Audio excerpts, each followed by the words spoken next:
Good morning students. मैं आपका हिंदी अध्यापक मुकेश शर्मा पूरक पाठ्य पुस्तक में संकलित सिल्वर वेडिंग पाठ जो हम 2 दिन से पढ़ा रहे हैं बेटा आपको, उसमें आपने पीछे पढ़ा कि किस प्रकार से यशोधर बाबू के व्यवहार के कारण, उसके अपने नियमों के कारण, उसके अपने सिद्धांतों के कारण पारिवारिक जो रिश्ते हैं वो हाशिए पर जाते दिखाई देते हैं हमें। ठीक है, उसकी पत्नी भी उन्हें मानने के लिए तैयार नहीं है। उसका स्वयं का कहना है कि मैं जब यहाँ आई तब मुझे उन सभी बूढ़ी औरतों के समान माना गया, क्योंकि आपस में जो परिवार में तनाव था उसका शिकार वो भी हुई। और दूसरा ये दिखाया कि किस प्रकार से किशनदा के वे पक्के शिष्य हैं, उनके बारे में सोचते हैं कि उन्होंने अपने साथियों को सब कुछ दिया, लेकिन साथियों ने उन्हें कुछ नहीं दिया। और सबसे बुरा तो तब लगा जब उन्होंने किशनदा के एक बिरादर से उनकी मृत्यु के बारे में पूछा, तो जो जवाब मिला जो हुआ होगा, अर्थात पता नहीं क्या हुआ उनको, तब उन्हें बड़ा दुख हुआ। किस प्रकार से जिनकी शादी नहीं होती, जिनके बाल बच्चे नहीं होते हैं, उनकी मौत कैसे हो जाती है कोई नहीं जानता। आगे आज हम पढ़ेंगे बेटा, जिम्मेदारी सर पर पड़ेगी तब सब अपने ही आप ठीक हो जाएंगे। यह भी किशनदा से विरासत में मिला हुआ एक फिक्रा है। विरासत होती है उत्तराधिकार के रूप में, जो उन्हें पूर्वज से पहले से ही मिली होती है, अमानत, जिसे यशोधर बाबू अक्सर अपने बच्चों के प्रसंग में दोहराते हैं। उन्हें कभी कभी लगता है कि अगर मेरे पिता तब नहीं गुजर गए होते, तब मैं मैट्रिक में था, तो शायद मैं भी गधा पच्चीसी के लंबे दौर से गुजरता, अर्थात भीड़ भरे इलाकों में मैं भी घूमता फिरता रहता। जिम्मेदारी सर पर जल्दी पड़ गई तो जल्दी ही जिम्मेदार आदमी भी बन गया। जब तक बाप है तब तक मौज कर लो। यह बात यशोधर जी कभी कभी तंजिया कहते हैं। व्यंग्या, तंजिया होता है व्यंग्य के रूप में बेटा, तंज कसना, व्यंग्य कसना। लेकिन कहते हुए उनके चेहरे पर जो मुस्कान खेल जाती है वह बच्चों पर यह प्रकट करती है कि बाप को उनका सनात होना, गैर जिम्मेदारा होना कुल मिलाकर अच्छा लगता है। ठीक है, इस गद्यांश में देखा कि किस प्रकार से अपने बच्चों को वे कहते हैं कि जब तक बाप है, पिता का साया है, तब तक मौज कर लो। यशोधर बाबू कभी कभी मन ही मन स्वीकार करते हैं कि दुनियादारी में बीबी बच्चे उनके अधिक सुलझे हुए हो सकते हैं, अच्छे उनसे बढ़कर हो सकते हैं, लेकिन 2 के 4 करने वाली दुनिया ही उन्हें कहाँ मंजूर है जो उसकी रीत मंजूर करे। दुनियादारी के हिसाब से बच्चों का यह कहना सही हो सकता है कि पब्बा ने डीडीए फ्लैट के लिए पैसा न भरकर भयंकर भूल की, किंतु समहाउ यशोधर बाबू को किशनदा की यह युक्ति अब भी जचती है।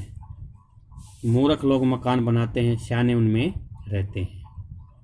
इसलिए उन्होंने डीडीए में जो फ्लैट बिक रहे थे वो नहीं लिया। जब तक सरकारी नौकरी तब तक सरकारी क्वार्टर, रिटायर होने पर गांव की पुश्तैनी घर अपने पूर्वजों से करे। जो मिलता है बेटा उसके बारे में, पुश्तैनी होता है पूर्वज के बारे में, पूर्वजों से जो मिलता है। गांव का पुश्तैनी घर टूट फूट चुका है और उस पर इतने लोगों का हक है कि वहां जाकर बसना, मरम्मत की जिम्मेदारी ओढ़ना और बेकार के झगड़े मोल लेना होगा। इस बात को यशोधर जी अच्छी तरह समझते हैं। बच्चे बहस में जब यह तर्क तो आते हैं तब उनसे कोई जवाब देते नहीं बनता है। उन्होंने हमेशा यही कल्पना की थी और आज भी करते हैं कि उनका कोई लड़का रिटायर होने से पहले सरकारी नौकरी में आ जाएगा और क्वार्टर उनके परिवार के पास बना रह सकेगा। अर्थात अब उसके स्वयं के पास रिटायर होने तक क्वार्टर है और उसके बाद उसका कोई न कोई बच्चा सरकारी नौकरी में आ जाएगा तो वो उसको क्वार्टर मिल जाएगा, हम उसमें रह लेंगे, इसलिए उसने कोई मकान नहीं खरीदा। अब भी पत्नी द्वारा भविष्य का प्रश्न उठाए जाने पर, जब उनकी पत्नी भविष्य में क्या होगा इस प्रकार के प्रश्न उठाती है तो यशोधर बाबू इस संभावना को रेखांकित कर देते हैं। जब पत्नी कहती है कि अगर ऐसा नहीं हुआ तो आदमी को तो हर तरह से सोचना चाहिए, तब यशोधर बाबू टिप्पणी करते हैं कि सब तरह से सोचने वाले हमारी बिरादरी में नहीं होते, उनमें तो एक ही तरह से सोचने वाले होते हैं, कहते हैं और कहकर लगभग नकली सी हंसी वे हंस देते हैं। ठीक है, जब भविष्य के बारे में उनकी पत्नी उनसे प्रश्न करती है तब वे उसको हंसी में टाल देते हैं और अपनी बिरादरी का एक उदाहरण देते हैं। जितना ही इस लोक की जिंदगी यशोधर बाबू को यह नकली हंसी हंसने के लिए बाध्य कर रही है, उतना ही वह परलोक के बारे में उत्साही होने का यत्न कर रहे हैं, परलोक के बारे में जानने के लिए उतावले हो रहे हैं। तो उन्होंने बिरला मंदिर की ओर तेज कदम बढ़ाए, लक्ष्मी मंदिर के आगे हाथ जोड़े, असिक का फूल जो भगवान के चरणों में चढ़ाया जाता है आशीर्वाद के लिए, चुटिया में खोसा और पीछे से उस प्रसंग में जा पहुंचे जहां एक महात्मा जी गीता पर प्रवचन कर रहे थे। जब वो दफ्तर से लौटते हैं तब के बारे में बताया है कि वो बिरला मंदिर में जाते हैं, वहाँ पर वचन सुनते हैं और किस प्रकार से उन्होंने जो भगवान के चरणों से उन फूलों को उठाया जो उनको उनके चरणों में आशीर्वाद के रूप में चढ़ाए जाते हैं, और पीछे से उस प्रांगण में उस जगह पे पहुँच गए जहाँ महात्मा जी गीता जी का पाठ कर रहे थे, प्रवचन कर रहे थे। अफसोस आज प्रवचन सुनने में यशोधर जी का मन खास नहीं लगा। सच तो यह है कि वह भीतर से बहुत ज़्यादा धार्मिक अथवा कर्मकांडी है ही नहीं, अंदर से उसका मन जो है वो प्रवचन सुनने के लिए नहीं था। हाँ, इस संबंध में अपने मर्यादा पुरुष किशनदास द्वारा स्थापित जो मानक थे, संकेत थे, इशारे थे, हमेशा उनके सामने रहे। जैसे जैसे उम्र ढल रही है वैसे वैसे वह भी किशनदा की तरह रोज मंदिर जाने, संध्या पूजा करने और गीता प्रेस गोरखपुर की किताबें पढ़ने का यत्न करने लगे। अगर कभी उनका मन शिकायत करता कि इस सब में लग नहीं पा रहा हूँ, तब उससे कहते कि भाई लगना चाहिए। अब तो मोह माया के साथ साथ भगवत भजन को भी कुछ स्थान देना होगा कि नहीं। नई पीढ़ी को देखकर राजपाट तुम लग जाओ बाट वन प्रदेश की, अर्थात इस प्रकार का जुमला पढ़ते हैं, नई पीढ़ी को देकर राजपाट तुम लग जाओ और बाट वन प्रदेश की, अर्थात वन प्रदेश में चले जाओ। जो करते हैं जैसा करते हैं करें, हमें तो अब इस वर्ल्ड संसार की नहीं, उसकी लाइफ की नहीं, उसकी चिंता करनी है। वैसे अगर बच्चे सलाह मांगे तो अनुभव का आदर करें तो अच्छा लगता है, अब नहीं मांगते तो न मांगे। इस प्रकार से यशोधर बाबू ने फिर अपने को झिड़का कि है भी क्या हुआ कि मन को समझाने में फिर भटक गए। गीता महिमा सुनो, क्योंकि यहाँ जब वो लक्ष्मी नारायण मंदिर में पूजा सुनते हैं तो वहाँ उसका मन नहीं लगा था बेटा। ठीक है, अब आगे के अगले प्रवचन सुनते समय उनका ध्यान जो विचलित हुआ था, उसने कहा कि सुनने लगे थे मगर व्याख्या में, गीता महिमा में जब व्याख्या करते हुए उनके आगे जब जनार्दन शब्द कोई उन्हें सुनाई दिया तो उन्हें अपने जीजा जनार्दन जोशी की याद आ गई। परसों ही कार्ड आया था कि उनकी तबीयत खराब है। यशोधर बाबू सोचने लगे कि जीजा जी का हाल पूछने अहमदाबाद जाना ही होगा। ऐसा सोचते ही उन्हें यह भी ख्याल आया कि यह प्रस्ताव उनकी पत्नी और बच्चों को पसंद नहीं आएगा। सारा संयुक्त परिवार जो है, इकट्ठा परिवार जो था वो बिखर गया था बेटा। पत्नी और बच्चों की धारणा है कि इस बिखरे परिवार के प्रति यशोधर बाबू जी का एक तरफा लगाव आर्थिक दृष्टि से सर्वथा मूर्खतापूर्ण है। यशोधर जी खुशी गम के हर मौके पर रिश्तेदारों को यहाँ जाना जरूरी समझते हैं। वह चाहते हैं कि बच्चे भी पारिवारिकता के प्रति उत्साहित हो। बच्चे क्रोध ही होते हैं। अभी उस दिन हद हो गई। कमाऊ बेटे ने यह कह दिया कि आपको बुआ को भेजने के लिए पैसे मैं तो नहीं दूंगा। यशोधर बाबू को कहना पड़ा कि अभी तुम्हारे बब्बा को की इतनी शाख है कि 100 रुपये उधार ले सकें। कि बेटा गीता महिमा के दौरान जब उन्हें जनार्दन शब्द सुनाई दिया तो उनके अपने जो रिश्तेदार थे, उनके जीजा जी थे, जनार्दन जोशी की याद आई जो बीमार थे। और अब वह अपने परिवार में वह खुद जाना चाहता है, लेकिन उसके बच्चे और उसकी पत्नी उसे वहाँ जाने के लिए राजी नहीं है, क्योंकि परिवार बिखर गया था। ठीक है। और बच्चे के बारे में बताया कि बड़ा जो लड़का है उसके बारे में बताया कि उसने तो बुआ को भेजने के लिए पैसे देने से भी मना कर दिया था। यशोधर जी का नारा, हमारा तो सैफ ही ऐसा देखा ठहरा। सैफ जो साहब के लिए आया है बेटा यहाँ, ठीक है, साहब के लिए प्रयुक्त हुआ है ये कि हमारा तो साहब ही ऐसा देखा ठहरा। हमें तो यही परंपरा विरासत में मिली है, पूर्वजों से मिली है।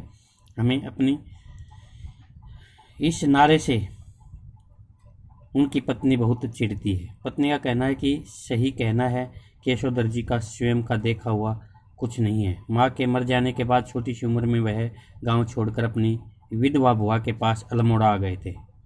कौन? यशोधर बाबू भी। बुआ का कोई ऐसा लंबा चौड़ा परिवार तो था नहीं जहाँ की यशोधर जी कुछ देखते और परंपरा के रंग में रंगते। मैट्रिक पास करते वह दिल्ली आ गए और यहाँ रहे कुंवारे किशनदा जी के साथ। जो किशनदा थे, कृष्णानंद जी के बारे में शब्द आया है, उसका सही नाम था पूरा। कुंवारे की गृहस्थी में देखने को होता ही क्या है। पत्नी आग्रहपूर्वक कहती है कि कुछ नहीं, तुम अपने उन किशनदा के मुंह से सुनी सुनाई बातों को अपनी आंखों देखी यादें बना डालते हो। किशनदा को जो भी मालूम था वह उनका पुराने गंवई लोगों से सीखा हुआ ठहरा। गंवई का मतलब गाँव से लोगों से। दिल्ली आकर उन्होंने घर परिवार तो बसाया नहीं तो जान पाते कि कौन से रिवाज निभ सकते थे और कौन से नहीं। इसमें बेटा उनकी पत्नी ने जो कहा कि जो यशोधर बाबू जिस भी रिवाज को अपना रहे हैं, जिस सिद्धांत पे चल रहे हैं और जहाँ से उन्होंने वो रिवाज सीखी है बेटा किशनदा से, उनके बारे में एक तरह से कटाक्ष के रूप में कहा है कि उनका खुद का परिवार नहीं था, गृहस्थी लोग नहीं थे वो किशनदा, तो इसलिए वे गृहस्थ के बारे में क्या जाने। और वही सीखा सिखाया हुआ ही इस परिवार पे जो है वो यशोधर बाबू थोप रहे हैं बेटा, यही है। पत्नी का कहना है कि किशनदा तो थे ही जन्म के बूढ़े, तुम्हें क्या सुर लगा जो उनका बुढ़ापा खुद ओढ़ने लगे हो। तुम शुरू से ही में तो ऐसे नहीं थे, शायद शादी के बाद मैंने तुम्हें देख जो क्या नहीं रखा है। हफ्ते में 2-2 सिनेमा देखते थे, गजल गाते थे, गजल हुई और सहगल के गाने। तो इस प्रकार से उनके बारे में बताया कि शुरुआत में तो आप ऐसे नहीं थे। यशोधर बाबू स्वीकार करते हैं उनमें कुछ परिवर्तन हुआ है, लेकिन वह समझते हैं कि उम्र के साथ साथ बुजुर्गियत आना ठीक ही है। ठीक है, बुजुर्गियत का मतलब बुढ़ापा जो आना थोड़ा सा जरूरी है, बड़े लोगों के साथ रहना, बैठना, उठना। पत्नी से वह कहते हैं जिस तरह तुमने बुढ़िया काल यह बगैर बाह का ब्लाउज पहनना, यह रसोई से बाहर दाल भात खा लेना, यह ऊंची हील वाली सैंडल पहनना और ऐसे ही 50 काम अपनी बेटी की सलाह पर शुरू कर दिए हैं। मुझे तो वे समहाउ एम प्रॉपर ही मालूम होते हैं। एनीवे, फिर भी मैं तुम्हें ऐसा करने से रोक नहीं रहा। देयरफॉर तुम लोगों को भी मेरे जीने के ढंग पर कोई ऐतराज़ होना नहीं चाहिए। ठीक है। जब पत्नी ने कहा था कि तुम पहले से ऐसे नहीं थे, तब उसने कहा था कि अपनी पत्नी के द्वारा कहा कि भी अब हम थोड़े से जवानी से ऊपर जा चुके हैं, बुजुर्ग की श्रेणी में आ गए हैं, तो तुम्हें भी बगैर वाह का ब्लाउज पहनना, रसोई से बाहर दाल भात खाना, ऊंची एडी के सैंडल पहनना और ऐसे ही काम, अनेकों काम जो हैं बेटी की सलाह पर वह कर रही है, तो उसे वो अच्छे नहीं लग रहे हैं, उचित नहीं लग रहे हैं, अनुचित लगते हैं। यशोधर बाबू को धार्मिक प्रवचन सुनते हुए भी अपना पारिवारिक चिंतन में ध्यान डूबा अच्छा नहीं लगा। सुबह शाम संध्या करने के बाद जब वह थोड़ा ध्यान लगाने की कोशिश करते हैं, तब भी वह मन किसी परम सत्ता में नहीं, इसी परिवार में लीन होता है। यशोधर बाबू चाहते हैं कि ध्यान लगाने की सही विधि सीखें और साथ ही वह अपने से भी कहते हैं। परहैप्स शायद ऐसी चीज़ के लिए रिटायर होने के बाद का समय ही प्रॉपर ठहरा था। वानप्रस्थ के लिए प्रेस्क्राइब्ड ठहरी ये चीज़ें, ठीक है, अनावश्यक जो समय अनुसार होती हैं। वानप्रस्थ के लिए यशोधर बाबू को अपने पुश्तैनी गांव जाने का इरादा है रिटायर होकर के। ठीक है। रिटायर होने के बाद वे जो वानप्रस्थ का समय है वो अपने गांव में बिताना चाहते हैं। For from the married crowd, समझे। तो इस प्रकार से वो इंग्लिश में कहते हैं कि मैरिड क्राउड, मैरिज करने की जो भीड़ का इलाका है, for from the married crowd, तो उसके बाद हमें बाहर जाना चाहिए, मैरिड से दूर, शादी के बाद का। इस तरह की तमाम बातें यशोधर बाबू पैदाइशी बुजुर्गकार किशनदा के शब्दों में और उनके ही लहजे में कहा करते हैं और कहकर उनकी तरह की वह जेपी से लगभग नकली सी हंसी हंसते थे। जब तक किशनदा दिल्ली में रहे, किशन बाबू नित्य नियम से हर रोज हर दूसरे शाम उनके दरबार में हाजिरी लगाने पहुंचते रहे। तो इस प्रकार से बेटा यहाँ तक आपने आज पढ़ा है और कल आपने 2 प्रश्न लिखे होंगे बेटा, पहले 2 जो आपके अभ्यास में हैं। तीसरा जो प्रश्न है बेटा वो इस चैप्टर के आधार पर नोट करें कि वर्तमान समय में परिवार की संरचना स्वरूप से जुड़े आपके अनुभव इस कहानी से कहाँ तक सामंजस्य बिठा पाते हैं। वर्तमान समय में परिवार की संरचना स्वरूप से जुड़े आपके अनुभव इस कहानी में कहाँ तक सामंजस्य बिठा पाते हैं। और प्रश्न नंबर जो 4 है, निम्नलिखित में से किसे आप कहानी की मूल संवेदना कहेंगे और क्यों। और इसके 3 पार्ट दिए गए हैं बेटा, ये लिखने हैं। हाशिए पर से बाहर होते मानवीय मूल्य, पीढ़ी का अंतराल और पाश्चात्य संस्कृति का प्रभाव। तो ये आपने नोट करने हैं दोनों प्रश्न बेटा, रफ कॉपी में लिखेंगे, सॉफ्ट कॉपी में नहीं बेटा। ठीक है, धन्यवाद बेटा।